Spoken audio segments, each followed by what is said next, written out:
Assalamualaikum warahmatullahi wabarakatuh.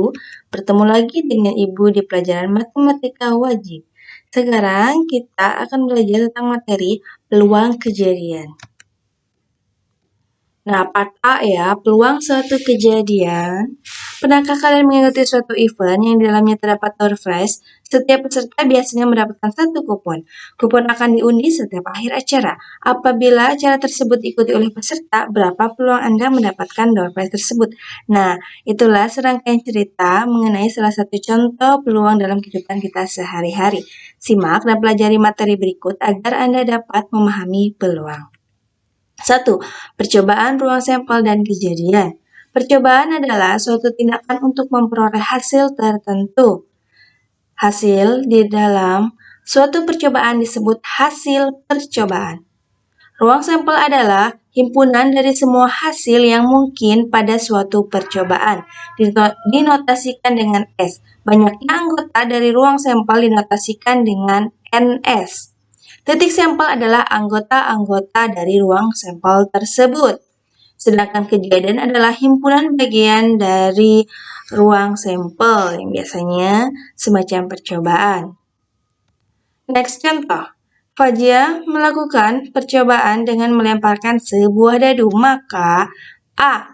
Percobaannya itu berarti melempar sebuah dadu. B. Ruang sampelnya adalah 1, 2, 3, 4, 5, 6. Atau NS-nya sama dengan 6 karena banyaknya 6. Titik sampelnya adalah titik 1, 2, 3, 4, 5, dan titik 6. Dan kejadian muncul mata dadu ganjil adalah 1, 3, 5. Bila yang ditanyakan, kejadian muncul mata dadu ganjil. Nah, cara menentukan ruang sampel, bagian kedua. Nah, dalam menentukan ruang sampel dari suatu kejadian dapat menggunakan tabel atau diagram pohon, seperti yang sudah kita pelajari pada materi sebelumnya. Ingat ya. Nah, contoh, Konita melemparkan suatu keping uang logam dan sebuah dadu secara bersamaan. Tentukan banyak ruang sampel dari percobaan tersebut. Ibu hanya mencontohkan ini dengan tabel ya. Nah, ini dibuat tabelnya seperti ini ya. Ini untuk titik dadunya 1, 2, 3, 4, 5, 6. Dan ini titik untuk logamnya. Angka singkat dengan A, gambar disingkat dengan G. Ini hasilnya ya, A,1, A,2, dan seterusnya sampai G,6. Ini titik sampelnya berarti A,1, A,2, dan seterusnya sampai G,6. Nah, jadi kalian bisa hitung di sini ya, 1, 2, 3, 4, 5, 6, 7, 8, 9, 10, 11, 12. Ada 12. Jadi, banyaknya ruang sampel dari percobaan tersebut sebanyak 12. Ya, paham ya? Nah, untuk percobaan lain bisa kalian lakukan dengan cara seperti ini ya, karena nanti mencari peluang butuh NS, banyak ruang sampel, bisa dicari seperti ini. Next, frekuensi relatif suatu kejadian. Frekuensi relatif itu sama dengan rumusnya ya. Banyak muncul kejadian A dibagi banyak percobaan yang dilakukan. Nah, ini tidak ada contoh soalnya ya. Untuk yang keempat, peluang suatu kejadian. Ini masuk baru kita ke peluang ya. Jika A adalah suatu kejadian dan S adalah ruang sampel, peluang kejadian A didefinisikan sebagai berikut. Ini rumusnya. Peluang kejadian A. A itu hanya simbol ya. Kejadiannya itu apa saja, disimbolkan dengan huruf apa saja, bebas. Ini Ibu simbolkan dengan kejadian A. Jadi rumusnya PA sama dengan NA dibagi NS ya. Di mana NA itu banyaknya kejadian A dibagi NS itu berarti banyaknya ruang sampel. Jadi kisaran nilai peluang suatu kejadian adalah 0 kurang dari peluang A kurang dari 1. Jadi nilai peluang itu kisarannya lebih besar daripada 0 tapi kurang dari 1. Nah, jika PA sama dengan 0 itu artinya kejadian A mustahil terjadi. Contohnya, laki-laki melahirkan, gitu ya. Atau jika PA itu sama dengan 1, artinya kejadian A pasti terjadi. Contohnya, setiap makhluk hidup atau setiap makhluk yang bernyawa pasti akan mati. Nah, contoh 1, kita masuk ke soal ya. 1 keping uang logam dan sebuah dadu dilemparkan sekali secara bersamaan.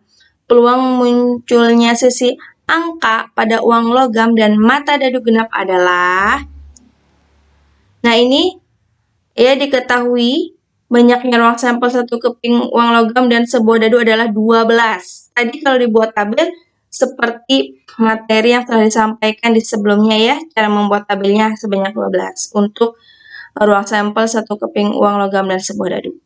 Nah, jadi NS-nya sama dengan 12.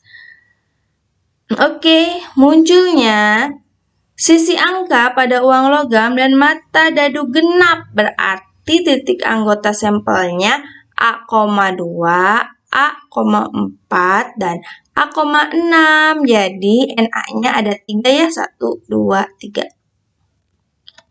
Next, maka PA sama dengan NA dibagi NS. Tadi NA-nya sama dengan 3 dan NS-nya 12. Jadi 3/12. Disederhanakan menjadi masing-masing dibagi 3, 1/4. Jadi, peluang munculnya sisi angka pada uang logam dan mata dadu genap adalah 1/4. Contoh kedua, sebuah kantong berisi 6 kelereng merah, 4 kelereng biru, dan 5 kelereng hijau. Dari kantong tersebut akan diambil 3 kelereng sekaligus. Tentukan peluang terambilnya 2 kelereng merah dan 1 kelereng biru. Jawab, misalkan ya, kejadian terambilnya 2 kelereng merah dan 1 kelereng biru adalah B. Kita simpulkan dengan kejadian B. Jumlah seluruh kelerengnya ini dari sini ya, 6 kelereng merah ditambah 4 kelereng biru ditambah 5 kelereng hijau sama dengan 15. Sekarang pengambilan yang ditanyakan ya. Pengambilan 3 kelereng dari 15 kelereng itu akan dijadikan sebagai ruang sampelnya. Banyak jadi NS-nya banyak ruang sampelnya kombinasi 3 dari 15. Sama dengan 15 faktorial dikurangi 3 faktorial dikali dalam kurung 15 kurangi 3 faktorial sama dengan 15 faktorial dikurangi 3 faktorial, 15 kurangi 3 sama dengan 12 faktorial. Jadi ini kita sederhanakan diuraikan 15 faktorial, 15 kali 14 kali 13 kali 12 faktorial. Cukup sampai 12 faktorial karena akan kita coret dengan bagian bawahnya. 3 dijabarkan 3 kali 2 kali 1 dikali 12 faktorial. Ini coret 12 faktorial bersisa 15 kali 4 kali 3 dibagi 6. Jadi sama dengan 2730 dibagi 6 itu sama dengan 455. Jadi ruang sampelnya 455 ya. Nah, NB sekarang peluang banyaknya kejadian NB ya, kelereng merah 2 sama dengan NB itu terambilnya 2 kelereng merah dan 1 biru. Karena ada kata keyword dan, berarti dikalikan. 2 kelereng merah. Kelereng merah kan jumlahnya 6 ya, jadi kombinasi 2 dari 6 dan kali 1 kelereng biru. Jadi kombinasi 1 jumlah kelereng biru kan 4. Jadi kombinasi 1 dari 4. Sama dengan dijabarkan seperti ini ya. 6 faktorial dibagi 2 faktorial dikali 6 dikurangi 2 faktorial dikali 4 faktorial dibagi 1 faktorial kali 4 kurangi 1 faktorial. Itu sama dengan 6 kali 5 kali 4 faktorial dibagi 2 faktorial kali 4 faktorial akan kita coret 4 faktorialnya kali 4 kali 3 faktorial dibagi 3 faktorial. Hasilnya itu ini adalah 15, kalau ini adalah 4. Jadi 15 kali 4 sama dengan 60. Jadi PB-nya nih peluangnya kejadian B sama dengan NB dibagi NS. Sama dengan 60 dibagi 455. Sederhanakan menjadi 12/91. Nah, gitu ya. Jadi, peluang terambilnya 2 kelereng merah dan 1 kelereng biru adalah 12/91. Next. Peluang komplement suatu kejadian. Nah, komplement suatu kejadian A adalah kejadian dari tidak terjadinya kejadian A. Kejadian A tidak terjadi, komplement A ditulis A aksen atau A pangkat C. Komplement ya. Peluang kejadian bukan A ditulis peluang dalam kurung A aksen atau Peluang A aksen sama dengan Oke, kita kembali lagi ya di materi tadi peluang komplement suatu kejadian. Jadi, rumusnya ini.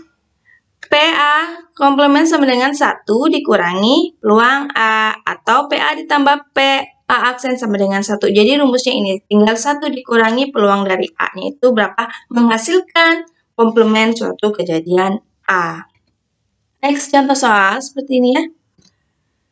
Dalam sebuah perlombaan memanah terdapat 100 peserta. Peluang seorang peserta untuk tepat sasaran adalah 0,65. Tentukan peluang seorang peserta memanah tidak tepat sasaran. Nah, jawabannya, misalkan A adalah kejadian seorang peserta memanah tepat sasaran. PA-nya berarti sama dengan 0,65. Nah, A aksen adalah kejadian seorang peserta memanah tidak tepat sasaran. Jadi P A aksen sama dengan 1 dikurangi peluang A. Jadi 1 dikurangi 0,65 sama dengan 0,35. Jadi, peluang seorang peserta memanah tidak tepat sasaran adalah 0,35. Itu saja ya. Contoh lainnya nanti yang agak sedikit rumit bisa kalian eksplor sendiri. Nah, frekuensi harapan sekarang. Frekuensi harapan adalah hasil kali peluang suatu kejadian dengan frekuensi atau banyaknya percobaan. Frekuensi harapan suatu peluang A dirumuskan sebagai berikut. Jadi ini rumusnya ya. FHA sama dengan peluang A dikali N, dengan N banyaknya percobaan. Nah, contoh soal. Sebuah dadu berisi 6 dilempar sebanyak 600 kali. Tentukan frekuensi harapan muncul mata dadu faktor dari 6. Berarti jawabannya yang diketahui banyaknya percobaan sama dengan 600 ya, atau N sama dengan 600. Misalkan, muncul mata dadu faktor dari 6 adalah disimbolkan dengan A. Maka A itu faktor dari 6, 1, 2, 3, dan 6. Faktor dari 6 itu ya. Jadi NA sama dengan ada 4. Dan banyaknya ruang sampel dadu NS sama dengan 6. Maka PA sama dengan NA dibagi NS. NA tadi 4 dibagi 6. Disederhanakan jadi 2/3. Nah, yang ditanyakan kan frekuensi harapan. Jadi PHA sama dengan peluang A dikali banyaknya percobaan. Atau PA dikali N. Tadi 2/3 dikali 600 sama dengan 400. 2 kali 600, 1200 dibagi 3, 400 ya. Nah, jadi frekuensi harapan muncul mata dadu faktor dari 6 adalah 400. Frekuensi harapannya 400. Itu saja ya materi kita sampai frekuensi harapan. Terima kasih, mohon maaf apabila ada kekurangan. Tetap semangat dan jangan lupa latihan soal-soal yang ada di LKS-nya dikerjakan ya. Saksikan video ini berulang-ulang untuk tambah pemahaman kalian. Dan jangan lupa dicatat, karena catatan adalah pengikat ilmu. Terima kasih. Billahi taufiq wal hidayah. Wassalamualaikum warahmatullahi wabarakatuh.